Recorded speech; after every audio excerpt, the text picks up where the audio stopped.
Well, good afternoon, everyone, and welcome to the Amalgamation Council Committees of a Whole.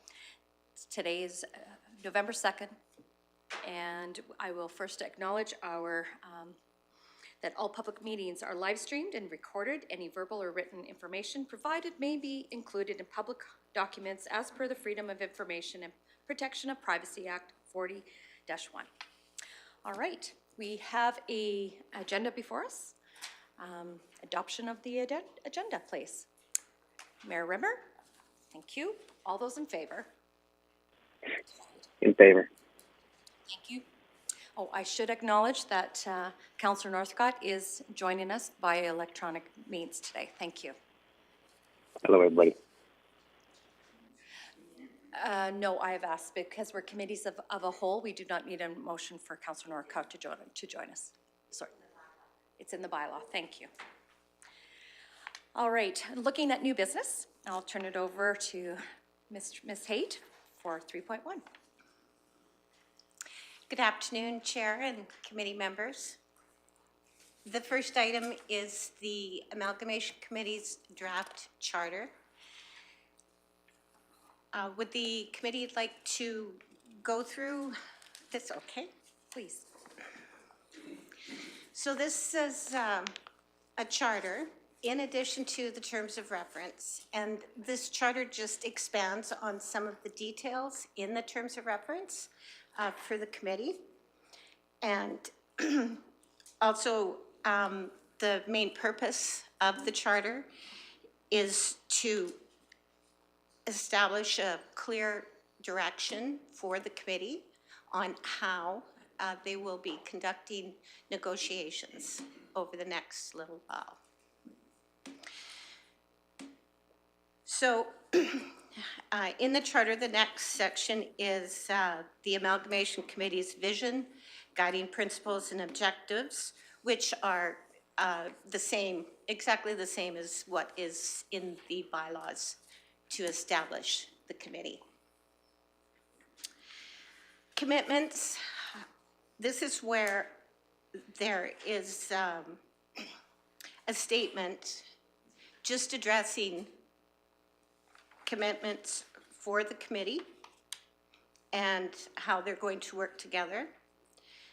And the other commitment is that, and as per legislation, that they are to keep the Minister of Municipal Affairs informed of the progress.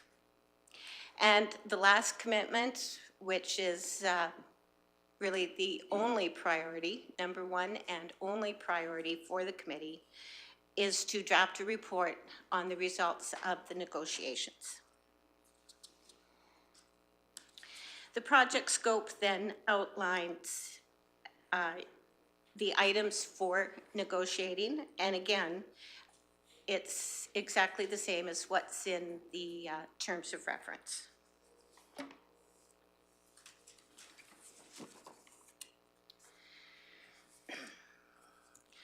I'd just like to note that in this charter, there is a section that also outlines what is outside of scope. And I know that this has sort of been a topic of conversations out in the public, and councils did discuss this during the workshop, and that is the dissolution process. So this charter just confirms that the committee's main focus, of course, is negotiating. That is part of the amalgamation process that both councils passed resolutions on. And so therefore that removes the option for a dissolution process. So it is then therefore listed in the charter as out of scope of the project.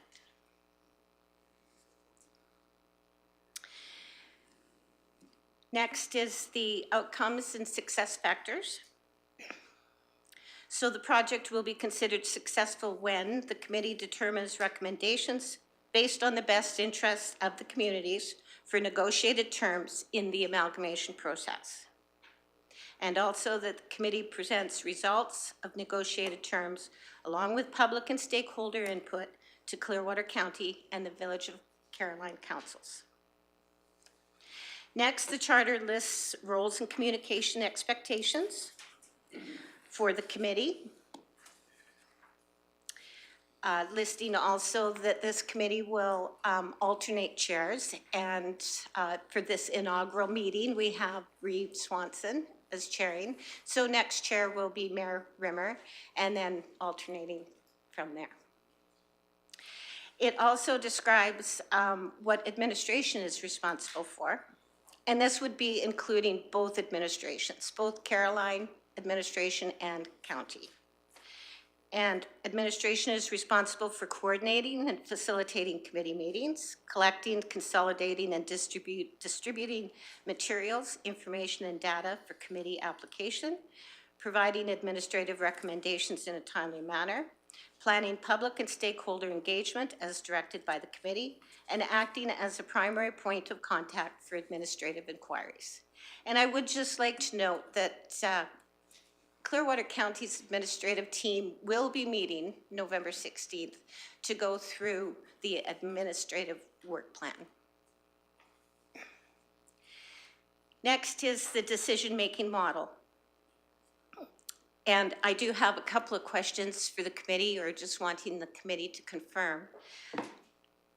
The situation that we have here is that Clearwater County is represented by 7 councillors. We do have the Village of Caroline, who has a vacant councillor spot, which won't be filled until after January. So representation is not equal. So therefore, for decision-making, it's suggested in the charter that representation, or that decisions are consensus-based. And what this means then is that no decision will be made unless basically everybody is in agreement. It's not going to be a voting scenario because there's not equal votes.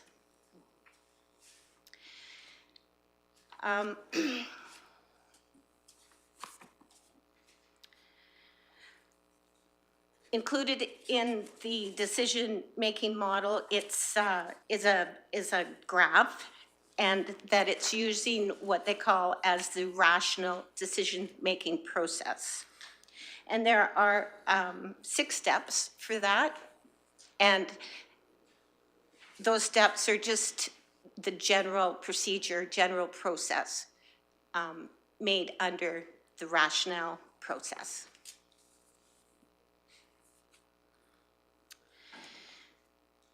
Then we have project risks and mitigations, and the key risks to this, to having the project be a success, is misinformation in the community, lack of public understanding, lack of data, information, timeline and staff capacity, changes to project scope, lack of clarity on roles and responsibilities. Following that is some points on how to mitigate those risks. And if the committee wants to discuss and add, that would be great. Especially for risk number 5, which is changes to project scope. And also for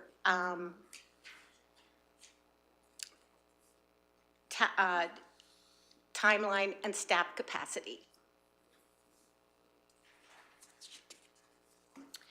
And finally, we have key deliverables and key milestones and schedules. And again, if the committee could work to identify some of the key milestones and the schedules. It's a very tight schedule. During the workshop, it was preliminary identified that the formation date would be January 1st of 2025. And with the process of amalgamation, there's a requirement to send the report to the Minister of Affairs at 6 months prior to the formation date. So that puts us at approximately June of 2024, where the report will have to be submitted to the minister. So that leaves this committee approximately 7 months to continue or to do the negotiations. So, like I said, it's a pretty tight timeline. And that covers the charter. So if there's any revisions, amendments, I'll make note of that and get that finalized. Thank you. Thank you, Ms. Haight. I guess I failed at the beginning of this to just go do a quick round of introductions. And so I'm just because we were live streaming, maybe it would be great for us to just do a quick round of introductions. And I'm going to go on my far right and start with the mayor, please. Mayor John Rimmer, Caroline. You're on. Deputy Mayor Barbara Gibson, Caroline. Sydney Graham, Councillor for Division 2 in Clearwater County.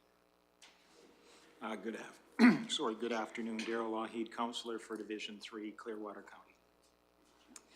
Good afternoon, Jenny Melhoff, Councillor for Division 1 and Deputy Reeve, Clearwater County. Michelle Swanson, Division 7, Clearwater County, and Reeve.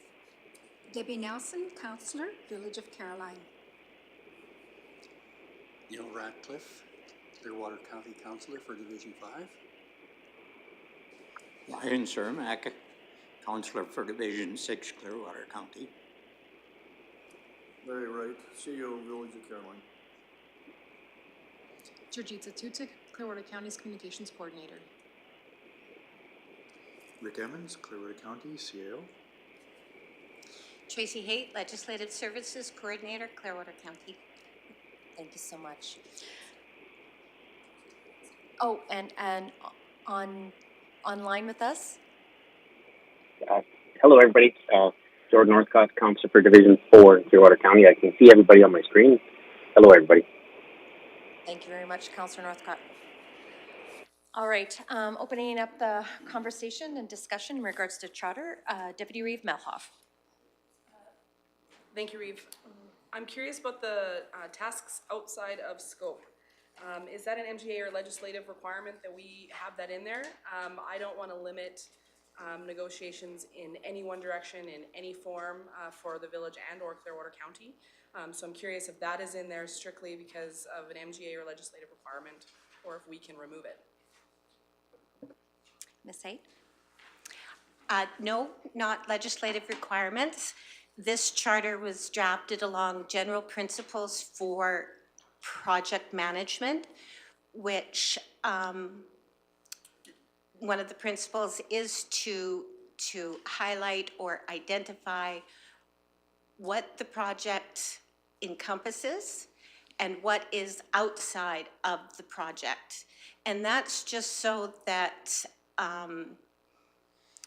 the members, the committee, can focus on what is the task at hand and hopefully not stray outside of that focus and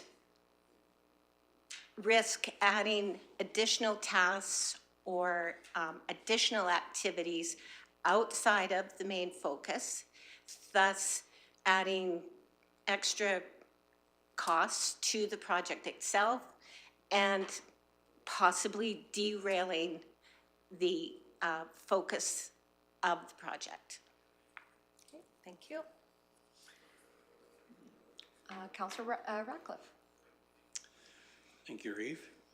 I have similar concerns with keeping those limits in there at this point. I think we've identified that there are a relatively small number of key issues, and that if those could be resolved, then we might be able to actually make this shorter and less costly. So, I agree about not having those limitations in place. You anticipating, Counselor, sorry, Mayor Rimmer. I'm just wondering whether you're anticipating some other things that will come up in the future, or, because I don't have a problem taking that out, it's just, is there anything that you have in mind that possibly,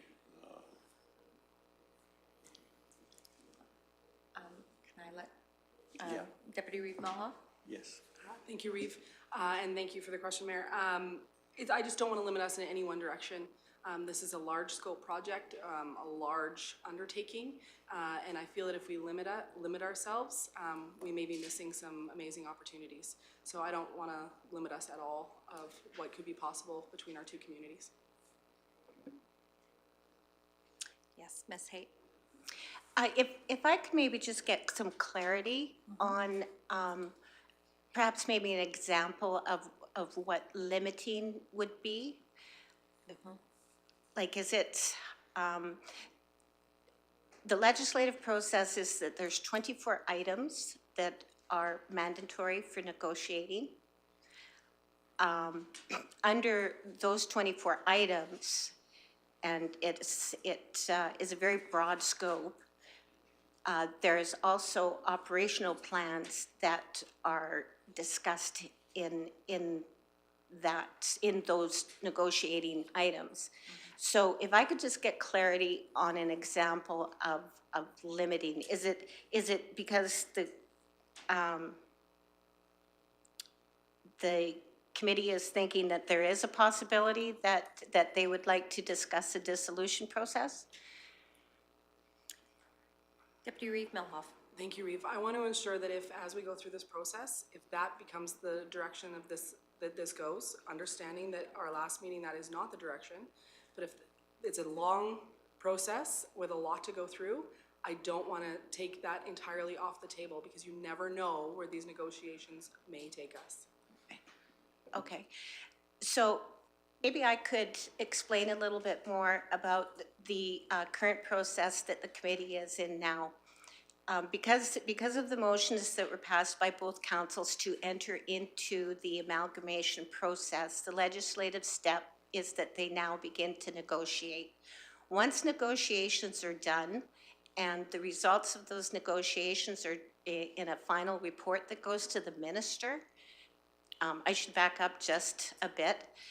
Before that report goes to the minister, each council then has to pass a resolution, pass a motion as to whether they accept the report or not.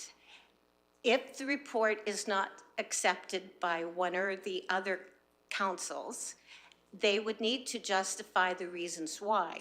Perhaps, possibly, through negotiations, it becomes apparent that one of the reasons would be that a dissolution process is the most advantageous. That then becomes part of the report, which then goes to the minister for the minister's decision. Does that help clarify? Yeah. Deputy Reeve? Thank you, Reeve. Yes, thank you. I appreciate that. Councillor Graham? My question pertains to the date that we decided in the last meeting. I've been contemplating this date and I have some concerns about how close it is to now. Is this date set in stone, or is this something that we can adjust as we go on? I just know, looking at our agendas, they're pretty jam-packed full, and recognizing that every single thing that we do requires administrative work, I'm not sure that that's a burden, that date is a burden that we should be putting on both administrations to get done, and I don't want service levels to be affected because of this. I know we all want to get this done quickly and as inexpensively as possible, but do a good job, but I'm worried about that date. Go ahead, Ms. Haight. That date is discussions, negotiating that date is one of the mandatory items. That's number 6, the formation date. In the report that goes to the minister, there must be a firm date identified. And through discussions, that is when the committee would if it was determined that the January 1st, 2025 date was not going to work or isn't feasible, through discussions, then the committee would propose a different date. Any other further questions, or discussions in regards to the charter that's been presented? I have one in regards to what administration is responsible for. There was 5 points there in regards to not only facilitating the meetings, but also collecting, consolidating, distributing materials. Is this particular item going to be heavily weighed on the county, or is there an opportunity? Is this something that's proportionally balanced, I guess, with some of this? Because I kind of agree with Councillor Graham here. Like, we have a tremendous workload ahead just on the county side. I'm just looking at some of the, because we do state in 3 that providing administrative recommendations in a timely manner and looking at 7 months ahead of time that we want this done by. How are the report, like some of the administrative investigations, are they going to be able to be done by June 1st or before that? Actually, they'd have to be done in a more timely way. So I'm just looking for a little bit clarity on that end of things. Maybe I'm not familiar. Go ahead, Ms. Hayton. So for each item in the mandatory negotiations, both administrations, both Caroline and county administrations, will be working together to review, investigate, research, compile information in order to provide the committee with all of the facts and data that they need to come to an understanding for each of those 24 items. In addition, there are 18 operational plan items. Again, both the village and the county administration will be working together to compile reports based on each municipality's information and data. And it is going to be, I guess, an Olympic event for both administrations, involving a lot of staff resources and staff time. Thank you. And that's the best that we can say at this time. At this moment. Very good. All right. Any further discussion? Okay. Councillor Cermak. Maybe I'm way out of line here, but I need a little bit of clarification. When we're going into this amalgamation, both openly wanting to do this, Clearwater County, if we're going to do something down in the Caroline area, we need to convey that to the Caroline Council, what we intend on doing with our land down there, and vice versa. Is that the free negotiation that we're looking for in this amalgamation? These negotiations are to be conducted point in time.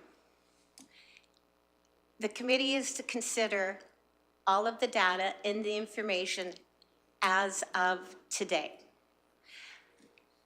The committee is not going to, or will not be considering future past the amalgamation date. Because once, should both councils agree that amalgamation is going forward, that then forms a new municipality with a new council. And any future decisions are to be made by that new council. So what the committee will be looking at, again, is what is called point in time, current information. What is actually, as of today, what is the status and what is the issues for negotiating at this moment.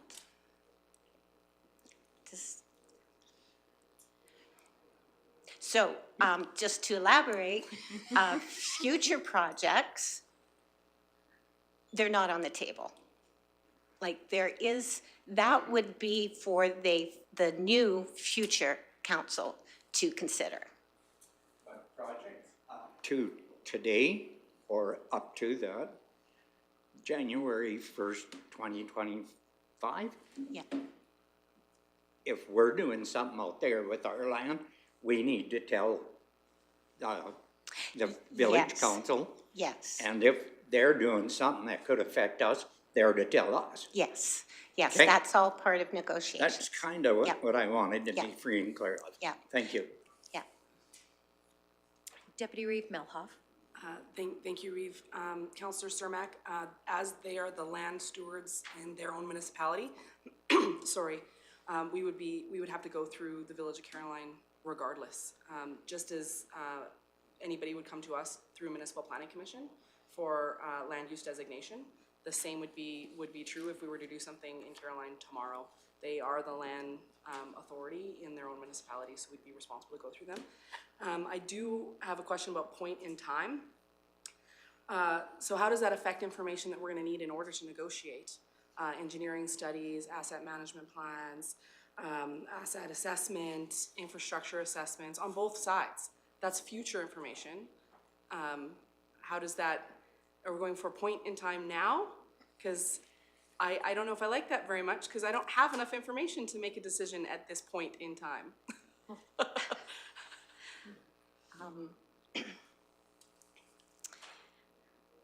Okay, so if I could maybe just give an example.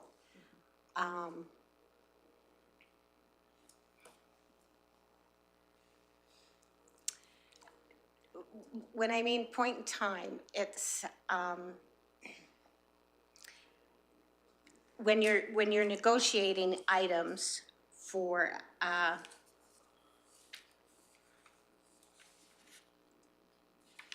asset management, for capital plans. Of course, you're going to consider what each council's, each municipality's capital plan is for, and in the mandatory items, it does talk about, or in the operational plan items, it does talk about a 5-year capital plan. But again, that's an operational item, and that is not required for the report. It is just something to consider. But the decision to amalgamate does not rest on whether or not a project in a municipality's capital plan is to go forward or not. Does that explain it? Absolutely. Yeah, as far as actual future planning considerations, because we're on a year-by-year budget regardless. Whether we're amalgamated or independent, it's a year-by-year budget.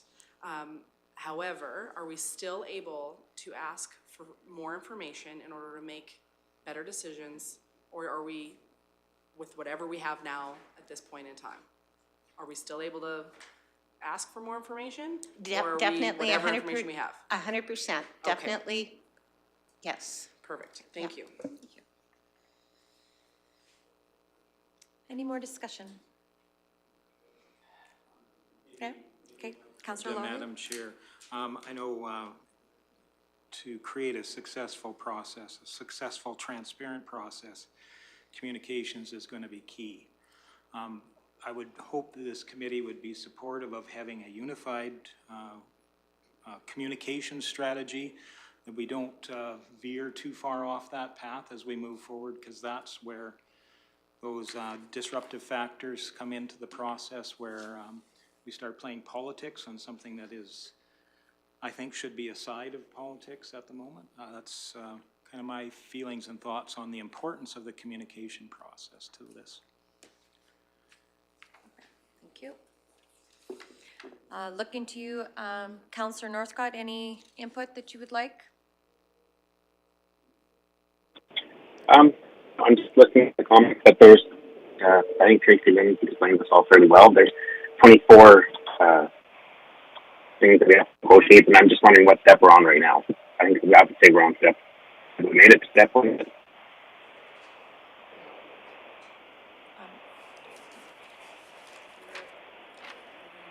We're just speaking to the charter right now, so just Yeah. comments, yes. Okay, Okay. No, I don't have any more comments. okay, thank you. Just checking. All right. So with that, if there's no further discussion, we have a staff recommendation. Oh, sorry, Ms. Haight. If I may ask for some comments or feedback from the committee on two items, and that would be mitigation for risk number 5, changes to project scope. And also, just to clarify, did the committee wish to make amendments, remove the tasks outside of scope, or leave that in? And then resulting from that conversation, if the committee could identify how they would mitigate the risk to going outside of the project scope. Right. Mayor Rimmer. Well, thank you, Reeve. We have, I believe in the 24, we have other matters that is placed in there. Would that cover some of the things that we would? Definitely. Other matters could be whatever the committee feels would qualify for other matters So that would throughout the negotiation process. So then, therefore, we can take out that added, what's it here? What we've been discussing about this other, number 5, is it? Yeah, the changes to project scope. The concerns that you had, I think we covered off on number 12 with the other matters. So, we did come up to some, I guess, stalled in negotiations or something, or because of certain matters, we could put that under other matters. And I think you wouldn't have to even worry about changing the charter at all. Okay. But let's need some direction from you as well, and you're shaking your head yes, that this could be utilized as opposed to, the extra. Go on to that. So what I hear you saying is just instead of writing in under risk 5, changes to project scope, actually utilize number 12 on our 24 to the intent of other matters is then in regards to changes of scope at that particular point, correct? Yes, because that's all under the scope, and then we have, a catch-all, all matters, or other matters, so Yeah. we shouldn't have to change that. Yeah, Okay, that'll be fine. I really want to include timeline and staff capacity. To me, this is a huge one, huge risk. We all know that we can be derailed at any time from our province or feds, so timelines can be affected. Well, who knows, maybe there's another leadership review at the provincial level. No, just kidding, hope not. But understanding that, we can't control what that happens, and that they tend to download on us quite a bit, so I do want to say that that is a risk, and also with staff capacity, like as mentioned by Councillor Graham, that we do have other priorities that we're trying to accomplish in 2024, as our budgets will allow, and what we're going to be deliberating here shortly. So to me, that is a definite risk that needs to be stated. So, all right. Okay. Councillor Ratcliffe. I wasn't following all you were What I was saying? saying there, Okay. but I wish to add Staff as a time. risk timeline and staff capacity as a risk. That would be on page 7. Yeah. Okay, just responding to the question from Ms. Haight. I have a high level of confidence in her ability, along with the mayor and the Reeve, to keep us focused and moving along. I just would not like to limit ourselves at this early date to what could be considered.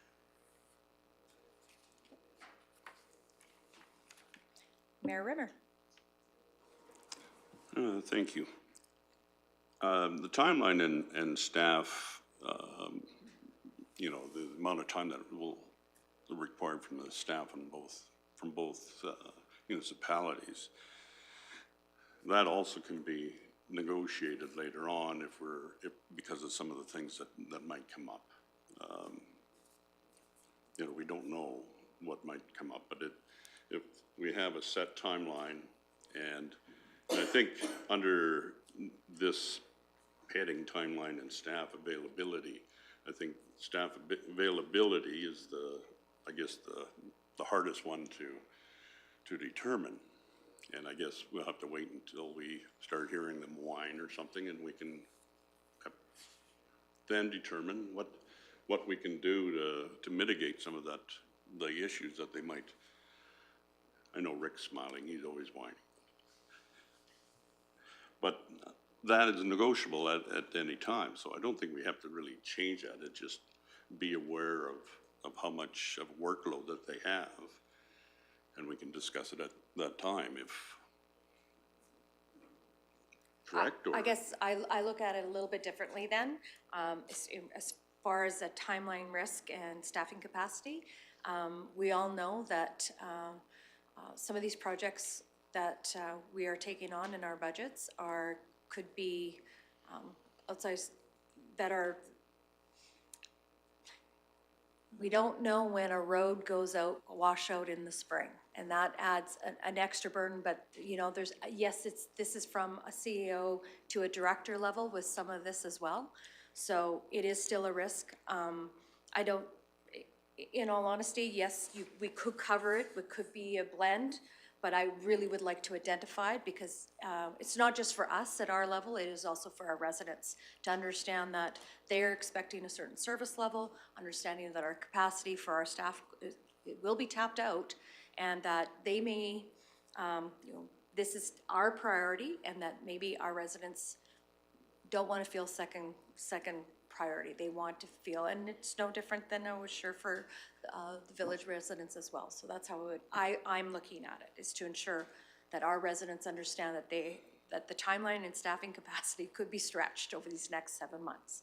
So with that, that's how I'm looking at it. So, but I understand where you're coming from as well. Deputy Reeve Melhoff. Thank you, Reeve. Is there an opportunity to add something in here saying a check-in where the mayor and the Reeve sit down with the CAOs and they check in on how staff capacity is going? I don't want to wait until our CAOs have the courage to come and tell us and come and whine, as you so eloquently put. I want to make sure that we're ahead of it, because I don't know about you, but we didn't build capacity to do an amalgamation within our staffing complement. We don't have somebody just hanging out waiting until the time that we do this. They all have other tasks that they've already been assigned. And so is there an opportunity to maybe do a check-in with the mayor and the Reeve, with the CAOs, to go, hey, are we still good with staff?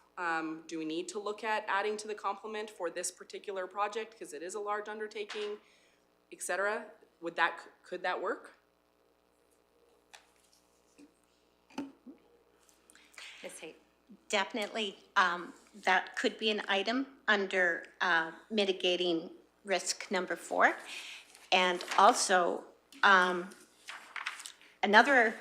additional idea is that Clearwater County Administration is meeting November 16th, and they're going to finalize or come up with an administrative work plan and a report. We could do a report back to the committee on what administration's feedback and comments are on the timelines, and which would then give the committee a better idea of where administration is sitting. And then perhaps the Village of Caroline could maybe do the same, come back with a report on their capacity, administrative capacity, and their timeline for presentation at the committee's next meeting, providing they don't meet before November 16th. That's another idea.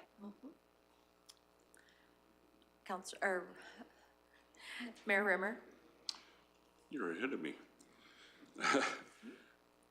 Well, I know that our administrative office is fairly slim. We do have access to one other consultant, but then we start getting into costs, which we would have to discuss as a council ourselves. But, you know, if it's going to be an issue, and I'm hearing, you know, there's a lot of concern from the county, and there is concern here as well, is that our administrative office is maxed.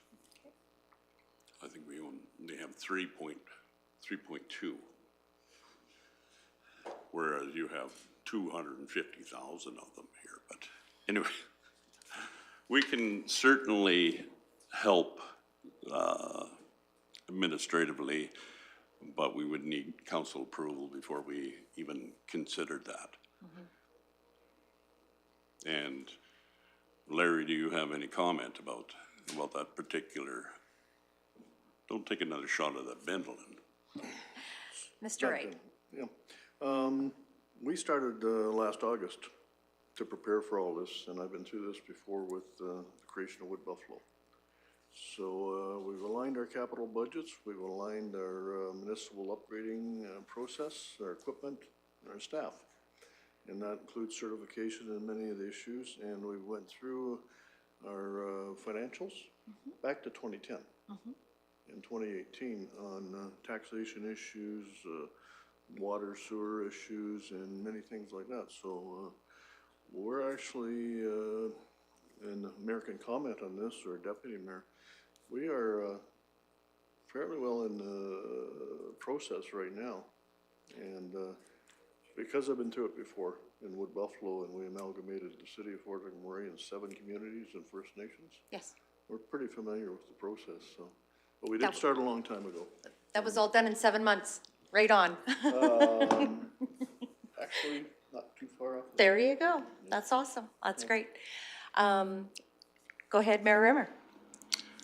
I just wanted to further comment that we have our end of it, because we've been doing this for some time, anticipating this, like Larry had mentioned. But what I'm hearing is that the county is concerned, and I understand that part of it. And what I'm suggesting is that if we find that you're overburdened, that we can lend another person in to help. But I think that we're going to be working fairly closely together anyway, with your administrative staff and with ours. So yes, there's going to be concern because it's all new. And there is a lot of things that we don't know going forward. But it's, if anybody's had any corporate mergers or things like that, it's relatively, you know, we got to show you everything that we've got. And, you know, that's what mainly you have to take a look at. We can certainly ask questions, but it's because we have all of the information that's available to you. You should have a pretty good understanding of what kind of a vehicle you're going to be purchasing here. Yes, it's a little rusty here and there, but we've shown you, I think we've shown you everything that is concerning Caroline. So it shouldn't be a heavy task, I don't think, but I can understand the apprehension and uncertainty of something, you know, trying something new like this. Thank you. CO Emmons. Thank you, Madam Chair. Absolutely. Anything new does tend to put off a little bit, although I will say this to me is no different than any other task, new task. I have not been through it before, but reading through it, this process reaches into every facet of every department throughout both organizations.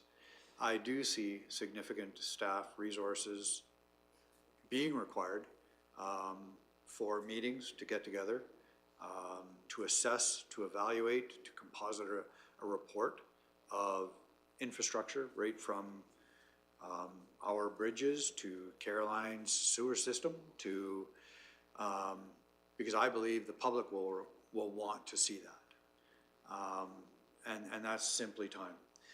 I think for me, what I would like to hear from this committee is priority.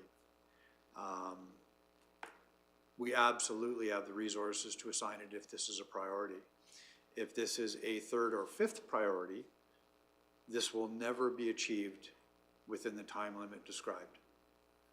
And for me,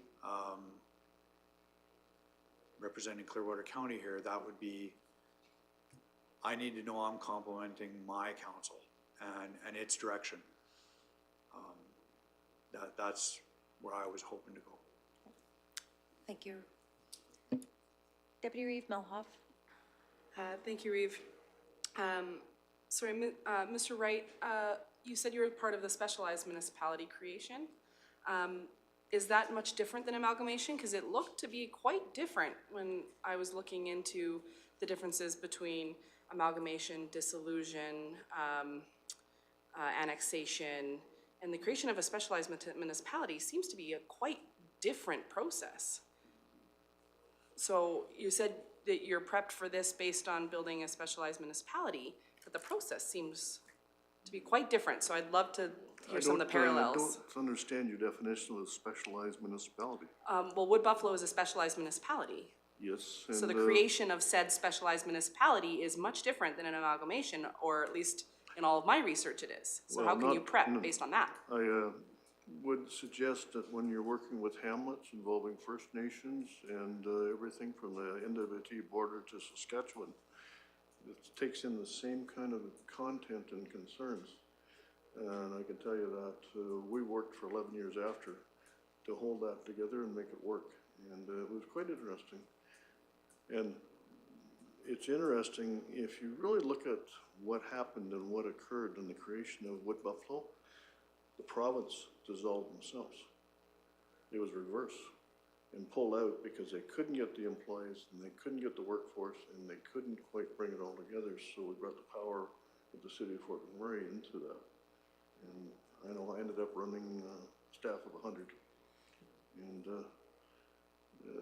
just the side of the First Nation was fascinating, that they learned to appreciate the fact that we could negotiate really well with the federal government and bring a lot to them. And when you look at the success of the Fort McKays and the Fort Chip, John V's and Conklin, it's there. And that's so. But no, I'm more than happy to sit down and have a discussion. I'll coincide with you. And I have probably more facts in my garage than you do. That's why I asked. That's why I asked. Yeah, I know. Supplementary. You bet. CAO Emmons, you said that we have the capacity in order to do this if we prioritize this. However, what are we removing in order to make this a priority? I don't want to see Clearwater County ratepayers moved further down the list in order to make this a priority. Do we know that yet, or is that what November 16th is for, is to determine what gets off the list in order to move this up the list? Thank you for that. It's those unforeseens. You know, I hope Clearwater County can recognize the massive amount of work and changes that happened in 2003 that staff adjusted for and accommodated. Those are the things that, from my perspective, would be looking for some patience and understanding, that would be frozen for essentially a year to get through a massive project, because that's what I view this as, a task, to deal with this project before moving on. And if I may even build on that, kind of coincides with the amalgamation process from my perspective anyway. Clearwater County has its 10-year capital plan. And I truly believe any partnership, successful partnership, understands expectation. If Clearwater County Council was to go into this process and all of a sudden add 5 multi-million-dollar items into its 10-year capital plan during the amalgamation, that is what I view as not fair to a neighbor, that should be communicated to a neighbor, and reciprocally. What is in our plan, it has been planned for years. I don't believe it would be reasonable for Caroline to expect us to consult over an ag rec facility or a broadband project that has been in the works for 30 years. Broadband for too many, 15 I will say. Things like that were well planned and started. So this process really should, from my perspective, put a pin in a lot of those initiatives anyway. Because otherwise you do get into, if Clearwater County was looking at going the opposite of efficient, I will say over the last couple of years, this council's focused on efficiency, and we've seen that even in staffing. We've combined departments to eliminate the amount of management. If we were going the other way and adding, that would be something to a negative restructuring, if I could term it that way, that I think we should involve our neighbors with, because in an amalgamation, that would have a direct impact. Does that help? Yes, thank you. You're welcome. Councillor Graham. I'm going back to Ms. Haight's suggestion of an administrative timeline. I think that's a wonderful idea. I think it would be irresponsible to make these decisions without all of the information. And so that's administrative to gather that information, and I don't know, that's not my lane, so I don't know what that requires or the sort of timelines. And I also don't know what's on their, well, I know from our seats what's on their plates, but I would imagine that without the amalgamation, they would have full schedules anyways. So I love the idea of an administrative timeline, and if supported at this committee, I would ask to please do that. Go ahead, Ms. Haight. To add on what CAO Emmons has said, just to really clarify and note that we're not talking about service levels. Okay. There is no impact to county residents on service levels. I think what Mr. Emmons is referring to is any additional new non-essential projects during the introduction of any new non-essential projects during this amalgamation process timeline, I think.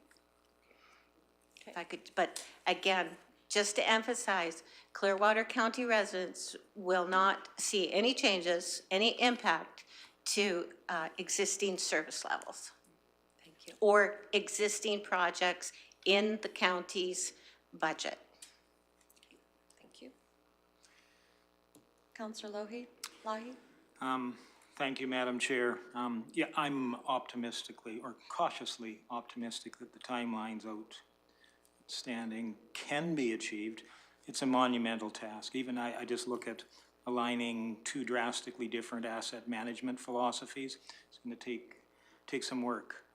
The tools that are before us with this are rather, the tools are not like scalpels. They're more jack of all trade tools, and they are not necessarily the most effective for quick decisions. If we look at building consensus, and we still know that if we get to any one of the participants in the project decide that this is a no, a strong no, the process stops. So we have to work very hard with the tools before us to ensure that that timeline is achievable, because the timeline in itself could be a factor that limits the success of the project. If we get too close to that timeline and we see the sun start to set, we're political beasts. We're locked into a schedule, and if it's not reasonable for the decision-making capabilities of our respective councils, it may have to go to the next. So I just want to be optimistic with the timelines, but also realistic at the same time. So. Very good, thank you. All right, Councillor Ratcliffe. Thank you, Reeve. Just responding to Chief Emmons' question. I think at our basic level, we've identified only a small number of issues to work out, and I think those can probably be done in a relatively short time. But there's a massive amount of work, like Chief Emmons says, on administration to be able to gather the information to put into this report. And so recognizing that this schedule is aggressive and maybe not achievable, for me that makes it a lower priority, and that the needs of Clearwater County should be higher. And this, especially if this amalgamation looks like it will push into another council, we have a lot of our own work to do. I hope that sort of answers your question. Mayor Rimmer. Thank you. So what I'm hearing is a lot of apprehension. I think that you're determining that you're joining up with another country. I think that we're only, 4 times your size of Leslieville. Yes, there's a lot of work, but a lot of that work happens after we make a decision to amalgamate, to join up. That's why we're here, to go through to see,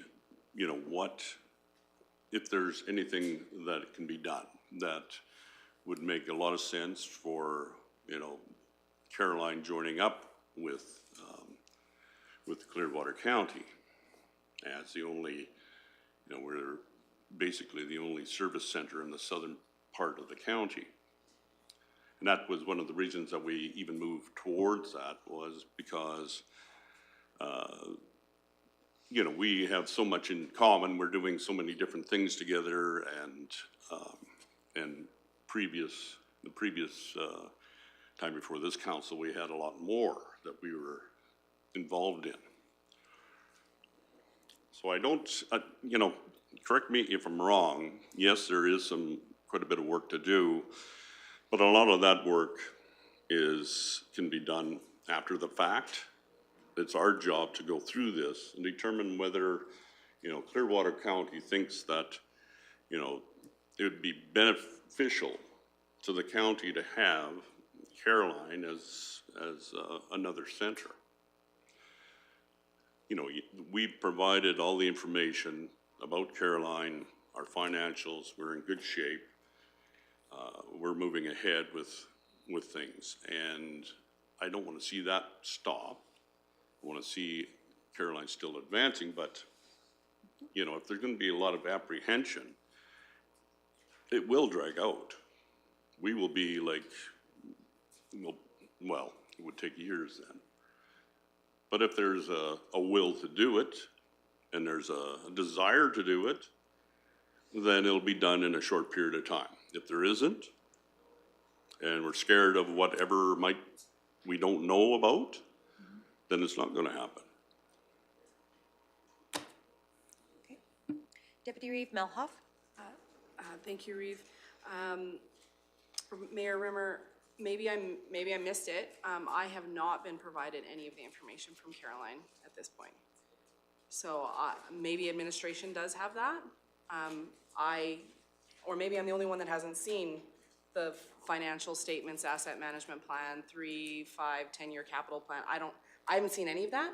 I'm not sure if it has been provided to our administration. It just hasn't filtered back to us, but typically our admin is very good at sending us what comes in. So I have yet to see any of that stuff.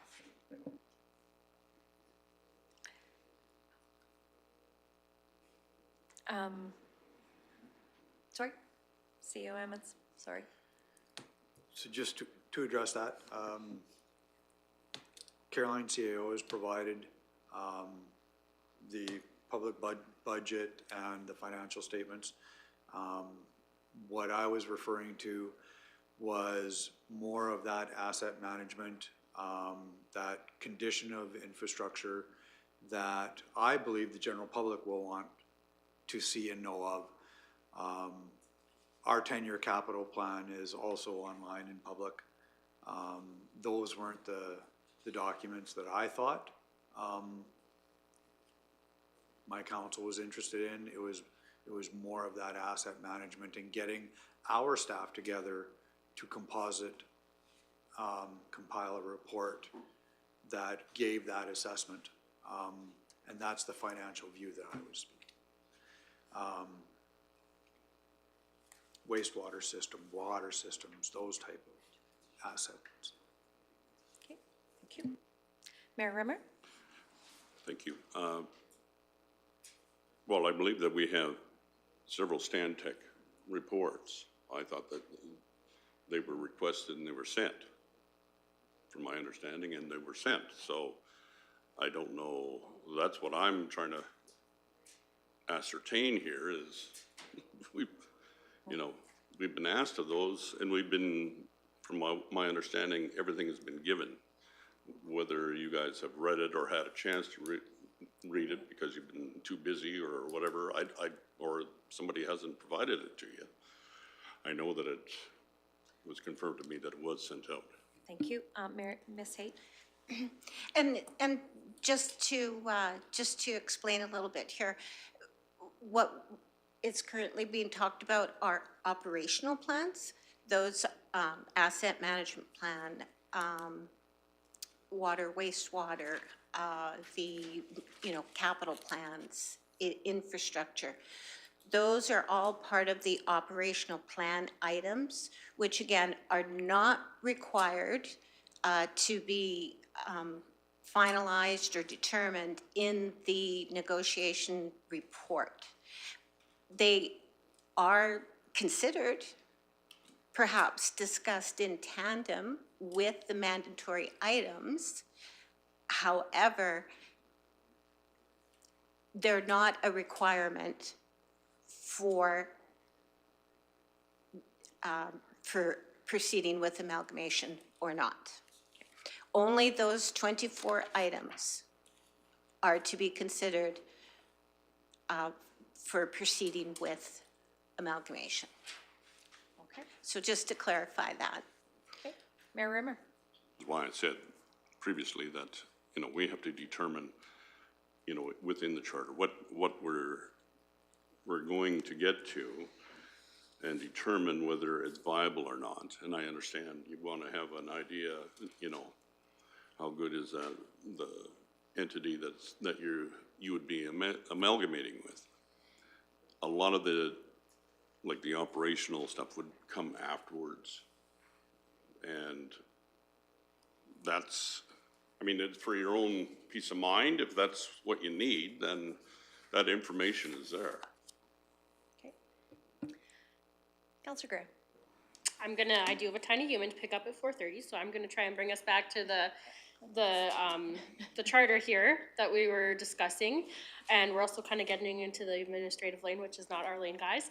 So I guess my question is, Tracy Lynn, do you have the information that you need for the charter, or did you have anything else that we needed to discuss? I have enough information, thank you. Okay, and did we decide that we wanted to keep or remove the out of scope? I don't know where we landed on that.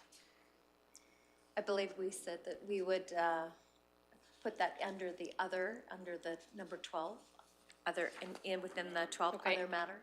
So, yes. Yes. Consideration for out of scope? On page 3 of the charter, Yes. under project scope, where there's that section tax outside of scope, does the committee wish that to be removed? Believe that, yes, I believe that was the request, to remove that, and I believe that there was a few counselors that had agreed, and so that would be removed. Okay. Looking for consensus. There you go, thumbs up. All right, continue, Ms. Counselor Graham. Well, if we're all good then, I will make a motion that the committee approves as discussed amendments the Clearwater County Village of Caroline Amalgamation Committee Negotiation Center. Thank you. Go ahead. Thank you, Reeve. Counselor Northcott has been disconnected. Okay. So can we just call him quickly before, if that's Absolutely. okay? Okay. Yes, yes. Just 1 moment. Thank you.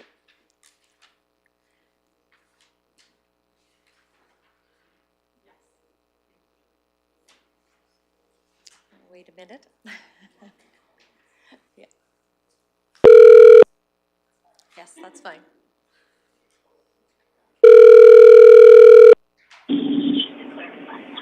Hello, Counselor. Hello. Hello. Hello there. Yeah, Hello. just making sure that you're back with us, so Thanks very much. thank you. So there's been a recommendation, motion by Counselor Graham. Discussion on that, we'll go to Counselor Cermak.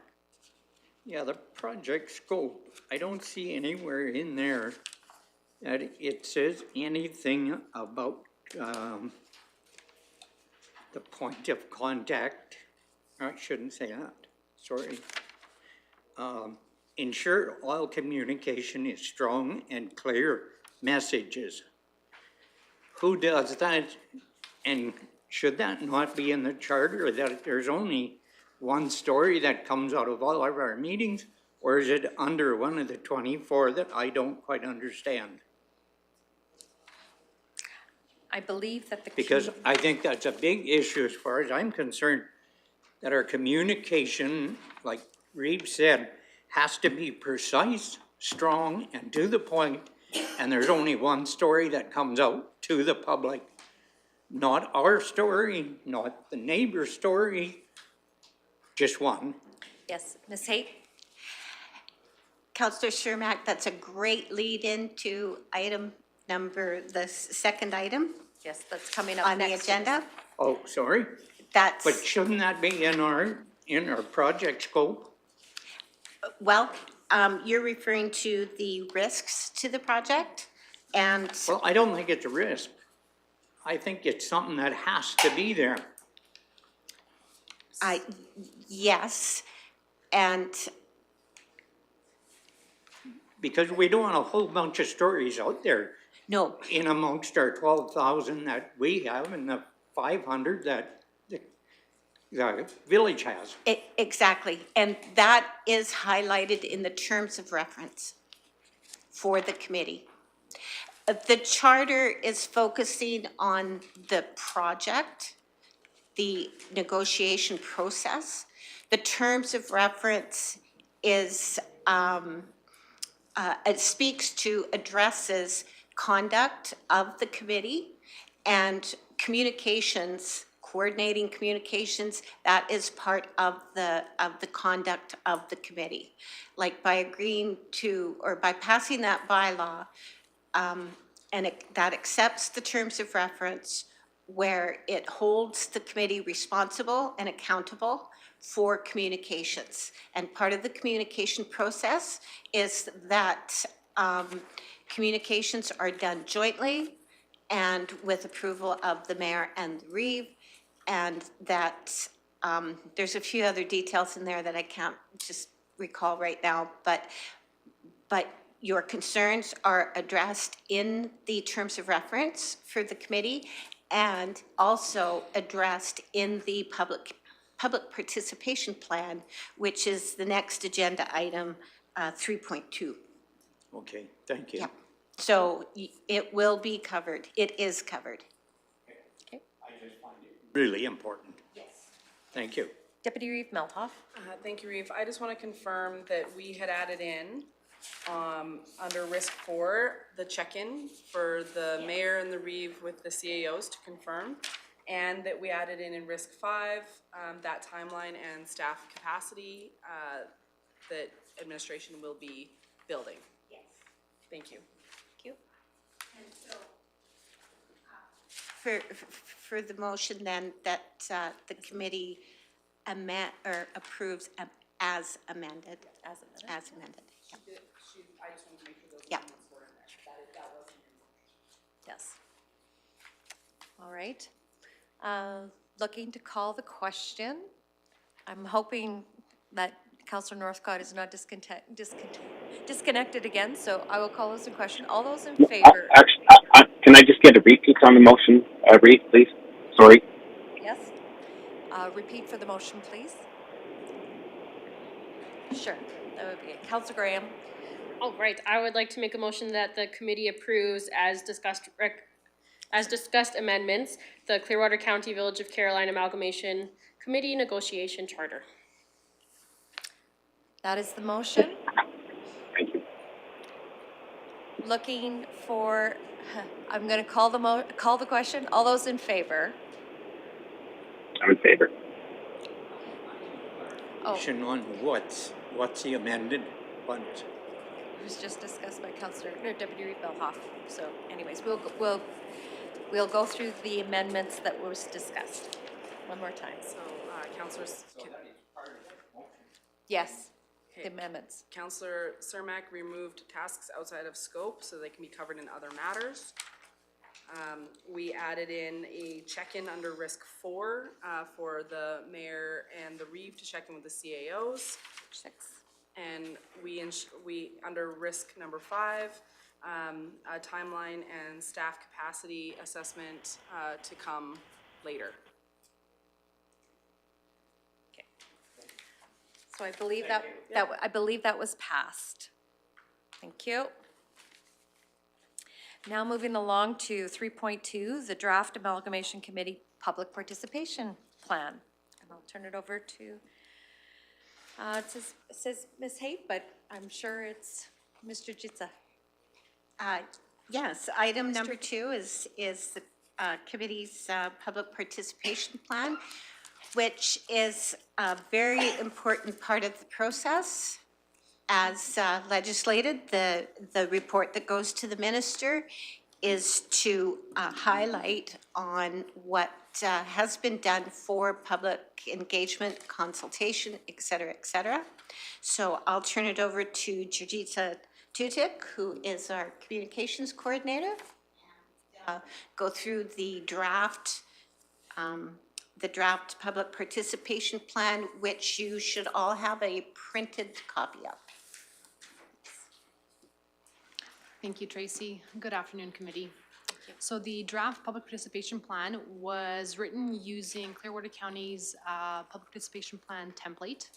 And it was also written with research done using Strategic Steps Public Participation and Engagement Plan. So if you'll recall, last year and earlier this year, we conducted an amalgamation study. And it also tied in, did some research with how other municipalities who have amalgamated, how they have constructed their public participation plan. Before I explain all the different components in here, I just want to reiterate it's a draft, meaning that it's a starting point for a conversation, just to help everyone have a starting point to discuss and how everyone feels on each of the sections and timelines. And I'll go over where the meat of this document came from and why it's in here. So for the description, so for the duration of the amalgamation negotiation process, this document will outline the involvement and engagement opportunities for the public, stakeholders, and affected authorities. The Municipal Government Act outlines simplified requirements that must be completed as part of the amalgamation process. The method of consultation is not specified, so for example, a plebiscite is not required. But however, the methods and processes used must be documented. The amalgamation application to municipal affairs must include a description of the public consultation process involved in the negotiations and a summary of the views expressed by the public, whether they were positive or negative, and any other impacts or comments that the public had shared. So the purpose of this plan is to establish a clear and transparent communication. So appreciate Councillor Cermak's comments there. And the communication outreach will inform all stakeholders in a timely and proactive manner.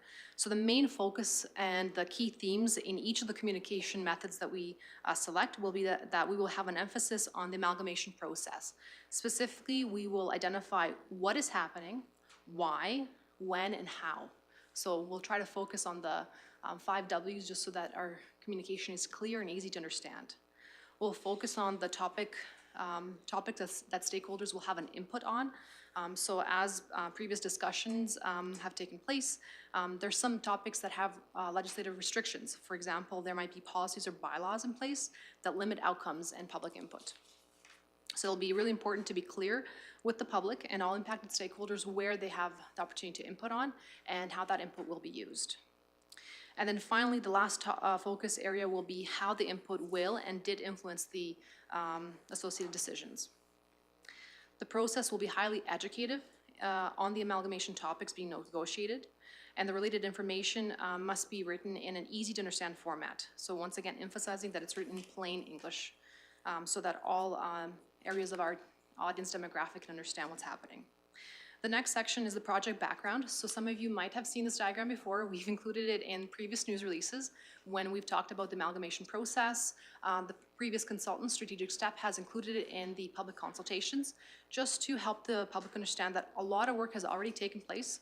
Going back to previous historical conversations, there were 2 previous studies also conducted on this similar topic, and then the council motions that initiated both the amalgamation study and where we are today, which is noted in the yellow section, that councils have decided to start negotiations.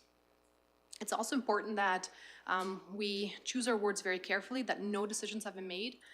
Whether to amalgamate or not has not been decided, so that'll be really important to keep reiterating to the public in all of our forms of communication. So the section below the diagram there just is a reiteration of the background that has taken place.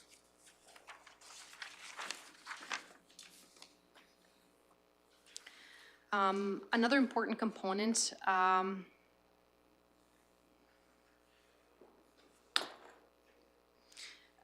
sorry, I'm just skipping over here of the next 2 paragraphs, but the next diagram here was done after we had finished and received the report from Strategic Step on where we were in the process. So there were sort of kind of 4 steps overall, like high-level steps that needed to take place before a decision was made, and that decision ultimately resting with municipal affairs. So the only first step that we've actually completed is the research component. That was the amalgamation study done by Strategic Step. Right now, we're in the orange component where we're negotiating. We started the negotiations today with the first inaugural meeting, and that's going to be dependent on however long the committee would like to take during that process. The next section just repeats the amalgamation process and the steps need to take in order for us to meet the amalgamation date. Shall the committee choose January 1st, 2025? And then the next page talks about the related issues. So there is a high possibility that this project could be highly political and may interfere with the proposed project timelines. Also, just reiterating back to the amalgamation study report, there were 7 themes discussed during that final report. Consideration should be given to those themes and how to mitigate them. The pros of amalgamation should also be clearly communicated to the community, as well as some of those negative impacts that have been previously shared with the community. And then similar to the key risks in the charter, as Tracy Haight has indicated, there are other risks to consider during this public consultation component, such as access to technology. Not all residents might have the same level of access or knowledgeability about accessing information. So consideration should be given to both having online and printed materials available in varying formats. the public's general understanding of the process. It can be very complicated and complex, and some of the topic areas might be simpler and some might not be as simple to understand. So it'll be really important to emphasize that plain language and using visuals whenever possible. It could be in the form of infographics, diagrams, illustrations, and so on. Misinformation, as mentioned several times in the committee here, misinformation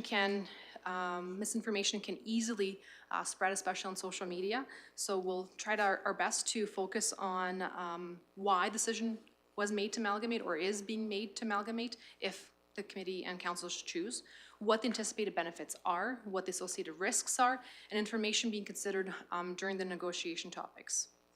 Inconsistent messaging, so to mitigate that, we will focus on making sure that there's consistent news releases to the public, that information is timely, readily available, and easy to access. Staff awareness and involvement, so staff may be phoned and asked questions about it, so it's important that staff are made aware of where we are in the process, and question and answer documents are made available to them, and that we've got regular updates to the staff so that they can also either have opportunities to provide input and so they can better serve and direct residents. The next page starts off listing the municipal stakeholders and their impacts. This is just a very draft starting point of all the different categories of stakeholders involved, their influential role and their impact on the decision, and some of the proposed tactics. So for example, for the general public, some of the tactics could involve just regular website updates, dedicated amalgamation page, which we already have one for the amalgamation study. We'll just keep building upon that and still adding more information to it. A question and answer section, my apologies.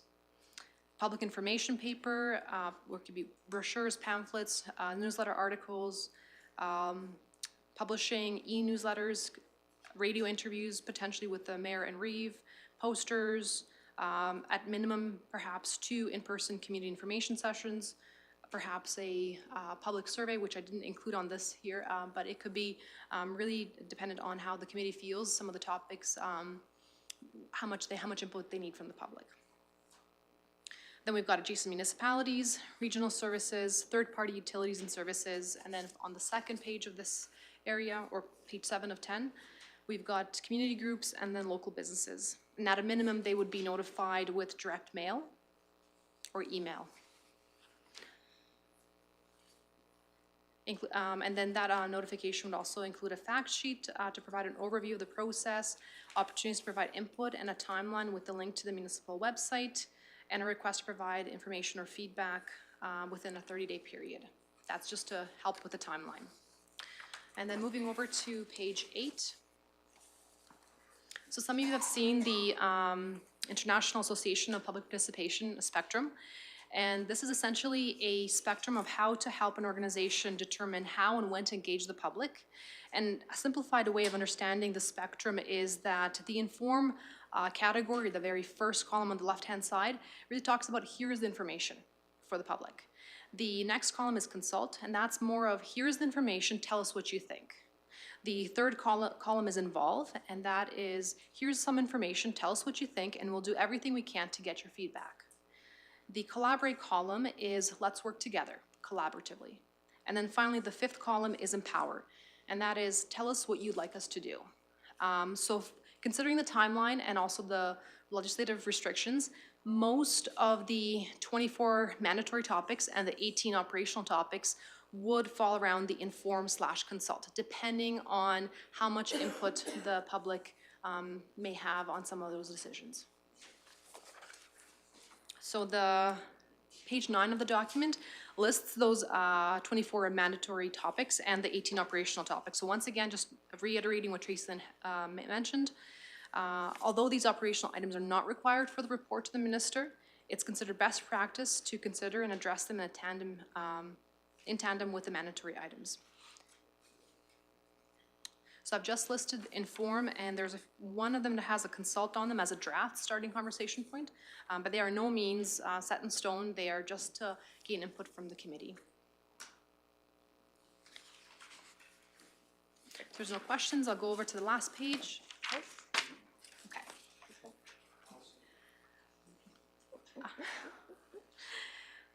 So the last page of this document just has a very rough timeframe. There's no budget mentioned here, just because it's a very starting stage document. So we have the public participation plan needing to be finalized as earliest as possible. My apologies. And then if it does get approved by the 24th of November, we could potentially start the public consultation as early as January to February of next year.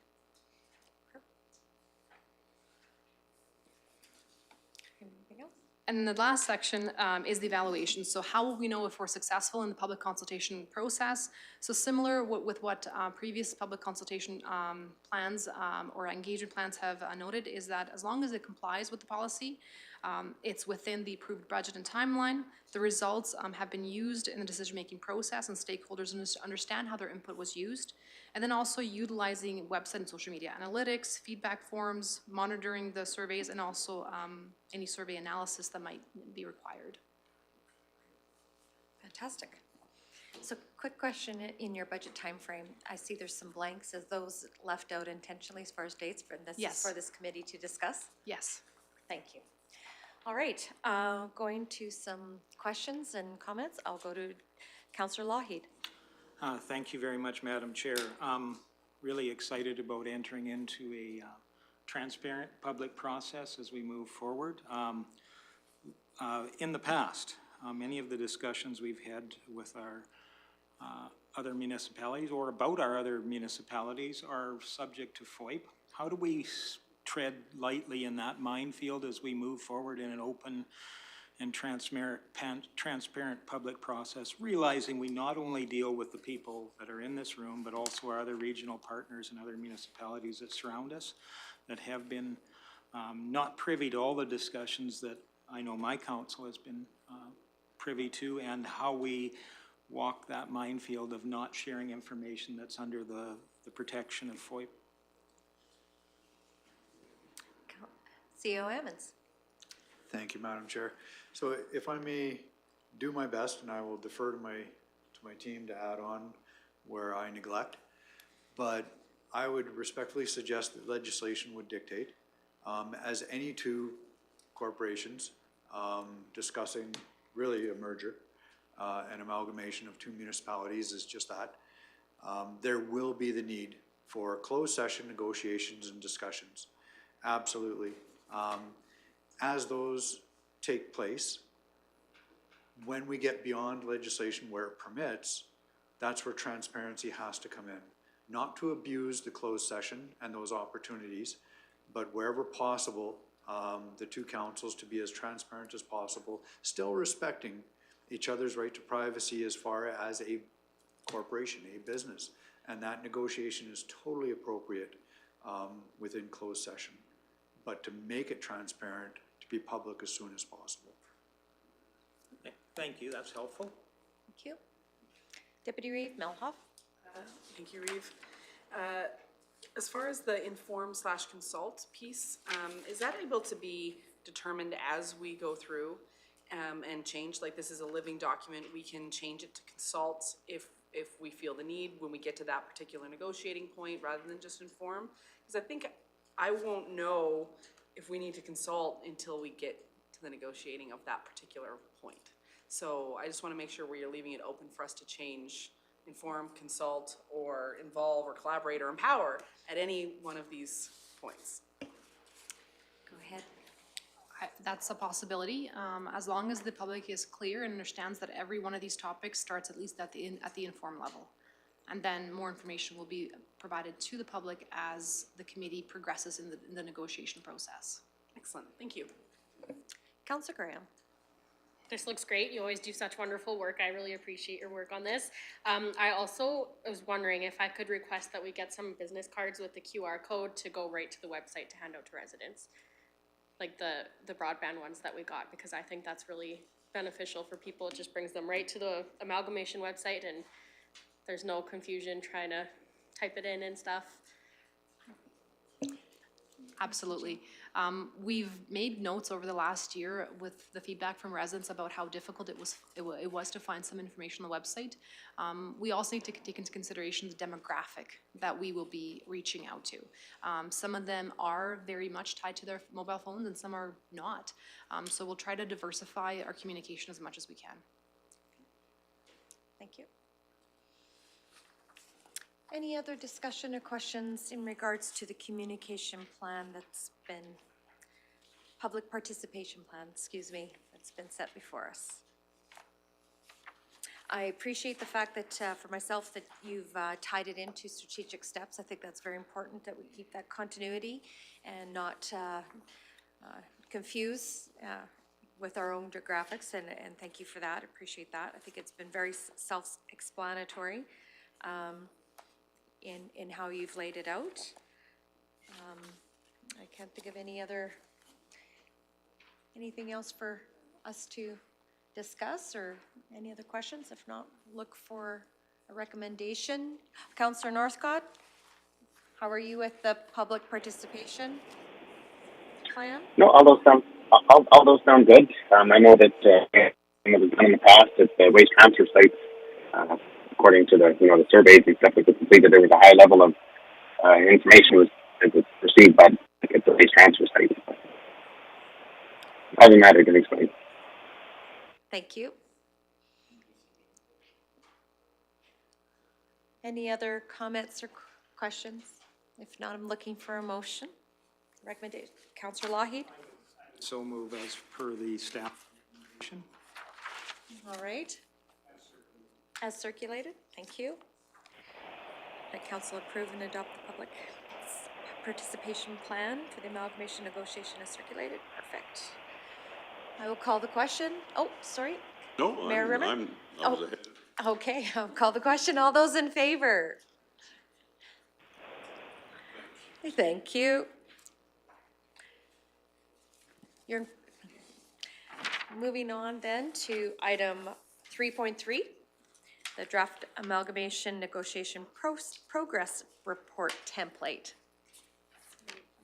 Madam Chair, if we can take Oh, point of order or personal personal privilege? Sure. We will take a brief recess for 10 minutes, please. Thank you.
and welcome back from our break. We're going to be continuing on in our agenda at 3.3, the Amalgamation Negotiation Progress Report template. Turn it back over to Ms. Haight. Thank you. Thank you. So yes, the last item is very simple one. It's the template for the progress reports that are going to the minister. And just wanting to have the committee take a look at it, the template, and just let us know if that meets your expectations. And also to let the committee know, there is no specified reporting schedule. So administration is proposing perhaps after each meeting that the committee has, filling out a progress report and sending it off to them if that's satisfactory for the committee. Very good. So this is the last page in our agenda. Does anybody have any comments or questions in this? Oh, you know.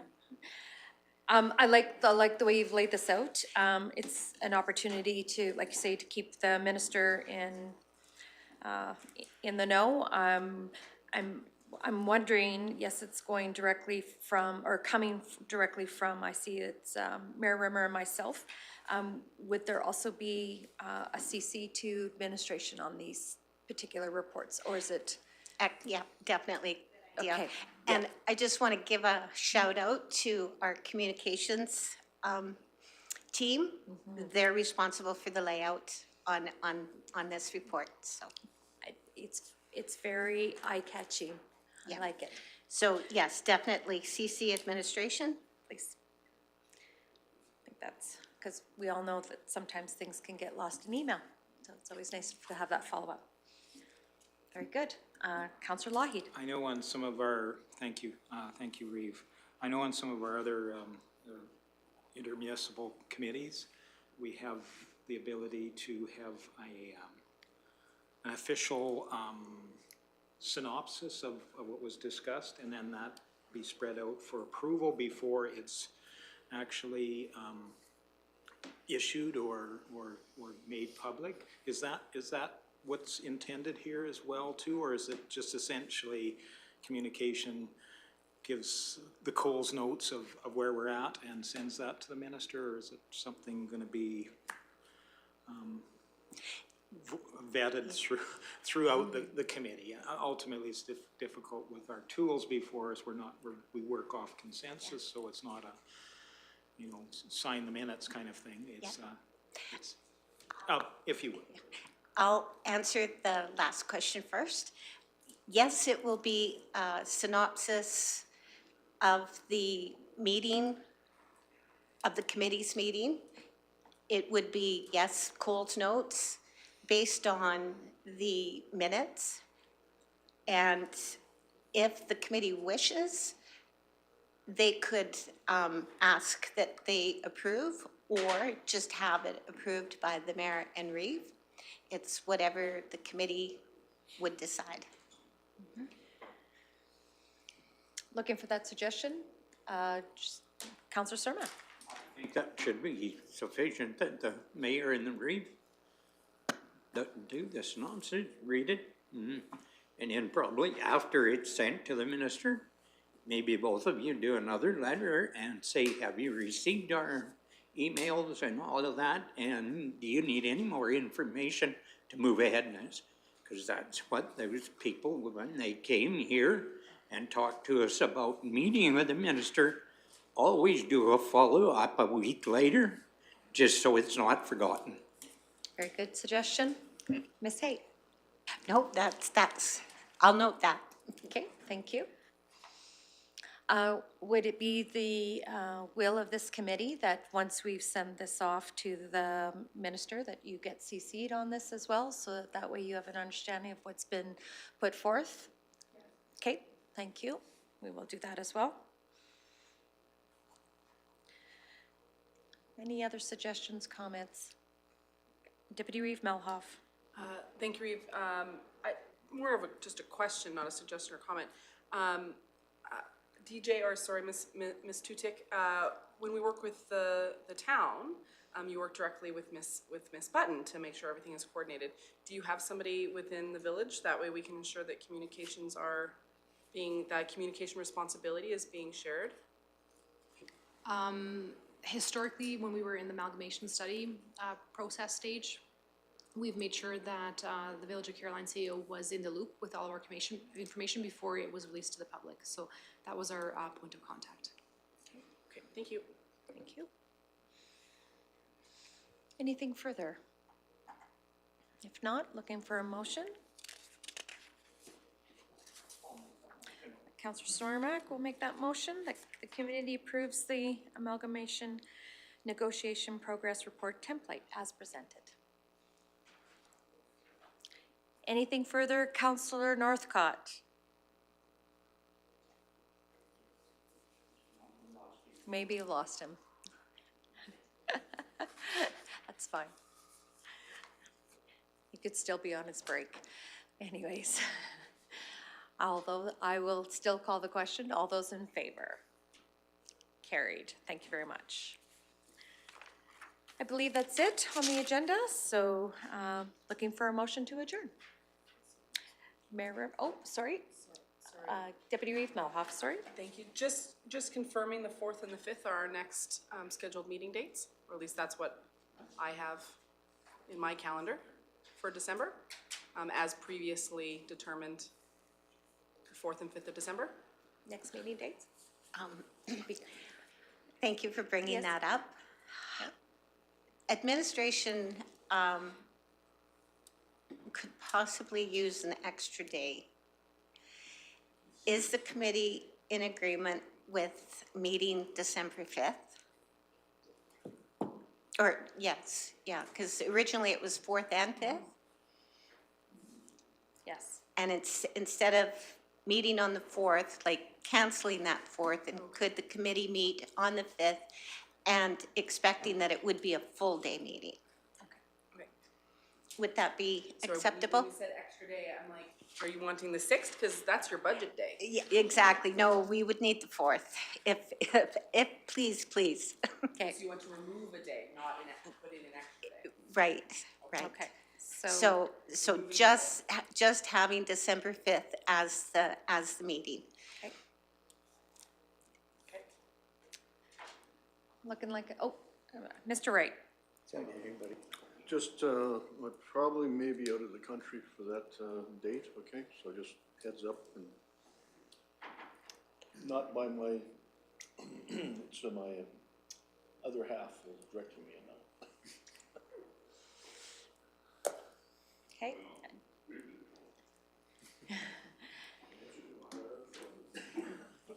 Deputy Reeve Melhoff? Thank you, Reeve. Is the village comfortable with us continuing forward in the absence of your CAO, or do we need to pick a date that he is available? Well, we need to have a little chat, I guess, just to make sure.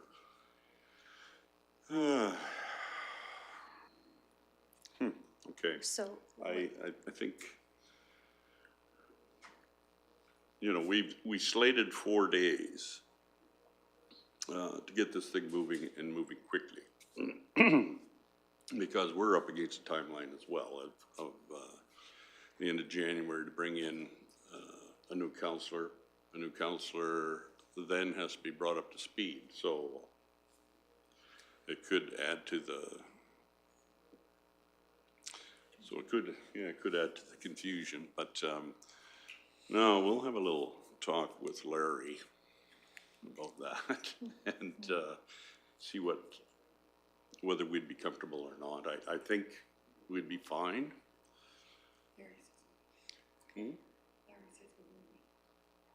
Larry doesn't know everything.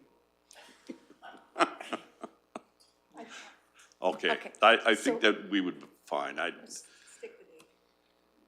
Let's go with that, and we'll work around it whatever way we can. Okay. All right, Councillor Lougheed. I kind of hate to do this, but I think I have to have the courage to express what I want out of this process. We've discussed it as being a priority. We've got administration to set it as a priority for their work. And then when we have a choice, we're kicking the can down the road and expecting to have better results in the end when we're starting off behind the schedule. Honestly, we scheduled 2 full days for what we're doing here, and we've reduced it down to an afternoon. And we had 2 full days scheduled a little bit later on. Now that's down to half or maybe less or impartial.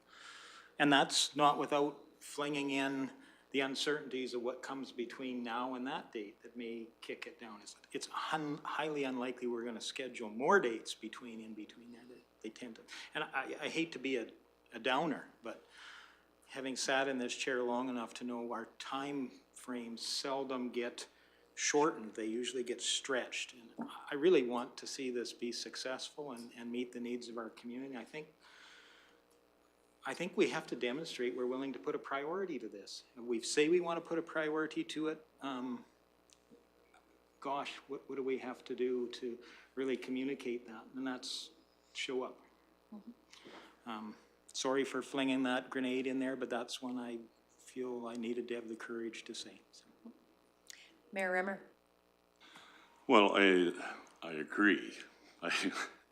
I didn't want to fling a grenade out, but I was a little concerned that we as a whole had made those decisions to have 2 days here and then 2 days in December, and then it was down to a half a day as well. I had some concerns about the optics of that, you know, and then hearing the apprehension of moving forward with it because of all the work that would be involved in this. So I concur with now Councillor Lougheed on this matter. And I would like to see it, you know, a priority also, but in its county that's, you know, is the larger entity, and it's county that dictates, you know, how that's going to happen. So we're just trying to abide by whatever, you know, direction from Clearwater Council. Councillor Graham. I don't believe that it was us who canceled yesterday. I believe that you guys had a council meeting or something yesterday, so it's not just us. I don't think that's fair, but if we're gonna go down to 1 day to have the best information, I personally am fine with that. And we can all maybe we'll learn this process as we go, and hopefully next time we'll hit the nail on the head and we'll be good for 2 days and we can move forward. Short breaks. It'll be short breaks. Mayor Rimmer. Well, it was. The only reason we had our council meeting yesterday was because it was canceled. We already arranged a special meeting before that, just so that you know. So, back at you. Councillor Lougheed. And I would send my compliments to administration for, I think, what has been productive in the short 2 hours we've been at this. We have measurable progress for sure, and I appreciate everybody's efforts. It's not saying that it's not achievable, but I think we have to keep our nose to the grindstone and let our bicycles coast a little bit towards the end of the process rather than at the beginning. Okay. Councillor Cermak. Yeah, seeing that the 4th and 5th doesn't really work not for everybody, could we move it into the latter part of November? Is there a date that last week that would work for everybody, including your CEO?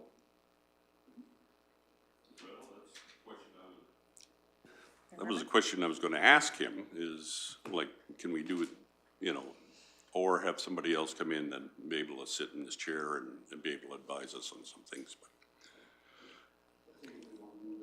Easily, pretty well. What day do we have open? Who should I ask? Tracy Lynn or Rick or who?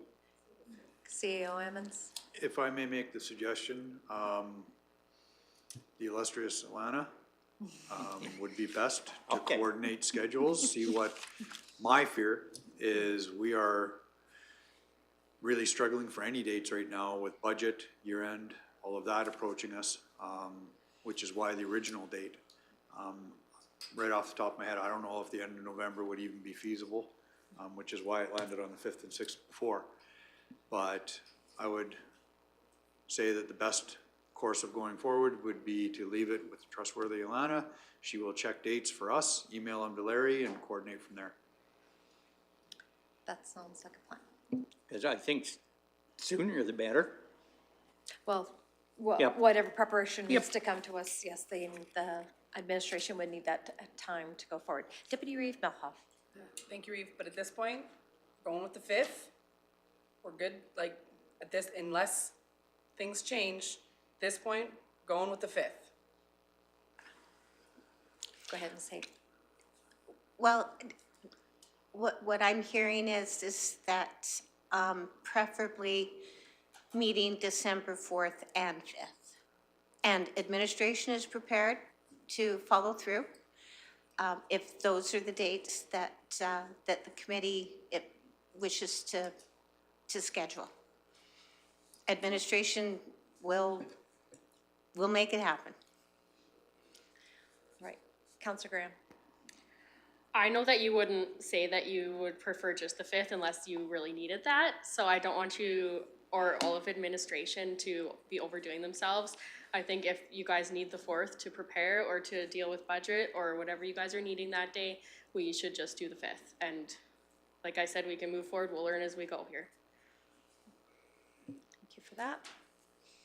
All right, so we'll leave it as the 5th for now, but as indicated, if Mayor Rimmer and council will confirm that with our Alana or ED, that would be good. EA, sorry, that would be fantastic.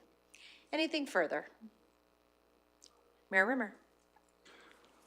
Well, you know, the 4th and the 5th was what we had all voted on previous to this. And so now, and I want to accommodate, you know, Tracy especially. Rick could work harder. And just, you know,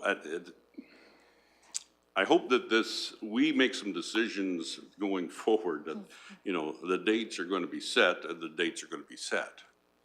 You know, if there's something that comes up, well, unless it's a disaster, I really would rather just keep moving ahead and getting this done as quickly as possible.